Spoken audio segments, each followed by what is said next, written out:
ಖ್ಯಾತ ಯೂಟ್ಯೂಬರ್ಗೆ 20 ವರ್ಷ ಜೈಲು ಶಿಕ್ಷೆ. ತೆಲುಗಿನಲ್ಲಿ ಟಿಕ್ಟಾಕ್ ಮತ್ತು ಯೂಟ್ಯೂಬ್ ಮೂಲಕ ಸಾಕಷ್ಟು ಹೆಸರು ಮಾಡಿದ್ದ ಭಾರ್ಗವ್ಗೆ ಬರೋಬ್ಬರಿ 20 ವರ್ಷ ಜೈಲು ಶಿಕ್ಷೆ ವಿಧಿಸಲಾಗಿದೆ. ಫನ್ ಬಕೆಟ್ ಭಾರ್ಗವ್ ಹೆಸರಿನಲ್ಲಿ ಸಾಕಷ್ಟು ಪ್ರಸಿದ್ಧಿಯಾಗಿದ್ದ ಸೋಷಿಯಲ್ ಮೀಡಿಯಾ ಸ್ಟಾರ್ ಮೇಲೆ 14 ವರ್ಷದ ಬಾಲಕಿಯ ಮೇಲೆ ಹಲ್ಲೆ, ಅತ್ಯಾಚಾರ ನಡೆಸಿದ ಆರೋಪ ಸಾಬೀತಾದ ಹಿನ್ನೆಲೆಯಲ್ಲಿ ಕಠಿಣ ಶಿಕ್ಷೆಯನ್ನ ವಿಧಿಸಲಾಗಿದೆ. 2021ರಲ್ಲಿ ಫನ್ ಬಕೆಟ್ ಭಾರ್ಗವ್ ಬಾಲಕಿಯ ಮೇಲೆ ಅತ್ಯಾಚಾರ ಮಾಡಿದ್ದ ಪ್ರಕರಣ ದಾಖಲಾಗಿತ್ತು.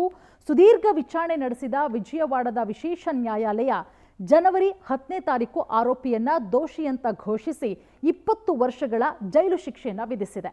ಇನ್ನು ಸಂತ್ರಸ್ತೆಗೆ 4 ಲಕ್ಷ ರೂಪಾಯಿ ಪರಿಹಾರ ಕೊಡುವಂತೆ ಕೂಡ ಆದೇಶ ಕೊಟ್ಟಿದೆ. ಬಕೆಟ್ ಭಾರ್ಗವ್ ಜನಪ್ರಿಯತೆ ಮತ್ತಷ್ಟು ಹೆಚ್ಚಾಗಿತ್ತು.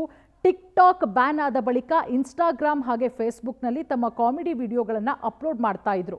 ಆತ ಫೇಸ್ಬುಕ್ನಲ್ಲಿ 9.4 ಲಕ್ಷ ಹಿಂಬಾಲಕರನ್ನ ಹೊಂದಿದ್ದಾನೆ. ಯೂಟ್ಯೂಬ್ನಲ್ಲೂ ಕೂಡ ಆತನ ವಿಡಿಯೋಗಳಿಗೆ ಲಕ್ಷ ವೀಕ್ಷಣೆಗಳು ಬರ್ತಾ ಇದ್ವು. ಜನಪ್ರಿಯತೆಯನ್ನ ಸರಿಯಾಗಿ ಬಳಸ್ಕೊಂಡಿದ್ರೆ ಆತ ತೆಲುಗು ಮನರಂಜನಾ ಕ್ಷೇತ್ರದಲ್ಲಿ ಸಾಕಷ್ಟು ಹೆಸರು, ಹಣ ಮಾಡುವ ಅವಕಾಶವಿತ್ತು.